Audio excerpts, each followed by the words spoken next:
அகநூலாயினும் புறப்பொருள் செய்திகளும் வரலாற்று குறிப்புகளும் பொதிந்து கொண்ட நூல் நற்றிணை. பாருங்கள், இதுக்கு அடுத்து வர்றது ரொம்ப முக்கியம். கபிலரை வாய்மொழி கபிலர் என சொன்னவர் நக்கீரர். ஓகேங்களா? ஸோ வாய்க்குள்ளே தான் நாக்கு இருக்குது. ஓகேவா? ஸோ கபிலரை நல்லிசை கபிலர் என்று சொன்னவர் பெருங்குன்றூர். ஓகேவா? பெருங்குன்றூர் கிளார். அந்த பெருங்குன்றுக்கு மேலே பாட்டு கேட்டால் நல்லாயிருக்கும். கபிலரை வெறுத்த கேள்வி விலங்கு புகழ் கபினர் இளங்கீரனார். ஸோ இளங்கீரனார் கேள்வி கேட்குறாரு. கபிலரை புலனழுக்கற்ற அந்தணாளன் என குறிப்பிட்டவர் நப்பசலையார். ஓகேவா? நப்பசலையார். ஸோ புலன் அழுக்கு இல்லாமல் இருந்தால் தான் நம்ம சிலை செய்ய முடியும். நப்பசலையார். மறுதரவு பத்து பற்றி குறிப்பிடும் நூல் ஐங்குறுநூறு.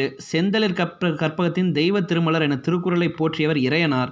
தமிழர் திருமுறை முதுமொழி எனப்படும் நூல் திருக்குறள். இன்மையிலுண்மை விருந்தொராள் என்ற குறளில் இடம்பெற்றுள்ளது எடுத்துக்காட்டு உமையணி. சிலப்பதிகாரத்துக்கு முழுவதும் கிடைக்கும் உரை அரும்பத உரைக்காரர் உரை. நீதி திருக்குறளை